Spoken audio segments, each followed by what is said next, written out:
दोस्तों मैं एक बहुत ही अच्छी बुक पढ़ रहा हूँ जिसका नाम है as a man thinketh the path of prosperity and the way of peace. इसे लिखा है जेम्स एलन ने। इस बुक को पढ़ते समय एक बहुत ही इंटरेस्टिंग चीज मेरे सामने आई और मैंने सोचा क्यों ना वो आपके साथ शेयर किया जाए। तो पेज नंबर 15 पर यहाँ पे बहुत ही अच्छा पैराग्राफ दिया हुआ है। इसको मैं थोड़ा सा एक्सप्लेन करता हूँ। सेकंड पैराग्राफ है, good thoughts and actions can never produce bad results, bad thoughts and action can never produce good results.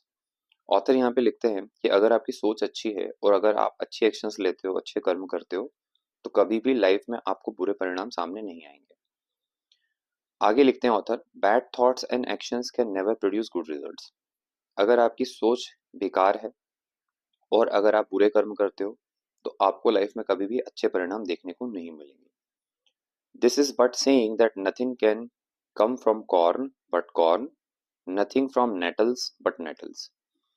तो ऑथर इसको एक्सप्लेन करते हैं कि एग्जाम्पल की सहायता से कि ये उसी प्रकार से है कि अगर आप मक्के को बोएंगे तो मक्का ही निकलेगा, और अगर आप नेटल्स को बोएंगे तो नेटल्स ही निकलेगा। नेटल एक प्रकार की वनस्पति होती है, सब्जी होती है। Man understand this law in natural world and work with it, but few understand it in the mental and moral world and they therefore do not cooperate with it. अब ऑथर यहाँ पे ये कह रहे हैं कि जो लोग होते हैं वो इस लॉ को, इस नियम को प्रकृति में काम करता हुआ देखते हैं और इसके साथ सहयोग भी करते हैं, बट केवल कुछ लोग ही होते हैं जो इस लॉ को मानसिक स्तर पर और नैतिक स्तर पर समझ पाते हैं।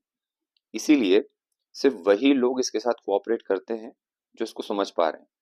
बाकी के लोग बिल्कुल भी कोऑपरेट नहीं करते या इसको अपनी लाइफ में अप्लाई नहीं करते। अब अगले पैराग्राफ में बहुत ही इंटरेस्टिंग चीज है, ये सबसे मेन हाईलाइट है इस पूरे चैप्टर की। Suffering is always the effect of wrong thought in some direction.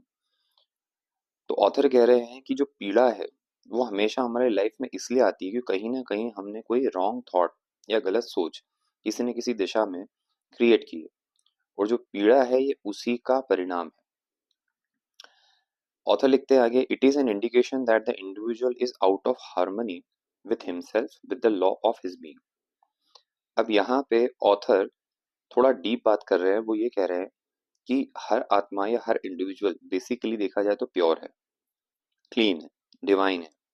लेकिन होता यह है कि जैसे ही हम कुछ रॉन्ग थॉट्स क्रिएट करते हैं तो हम में इम्प्योरिटी आ जाती है, और कहीं ना कहीं ये इम्प्योरिटी हमारी आत्मा की प्योरिटी से मिल नहीं खाती। तो ये जो लॉ है ये शास्त्र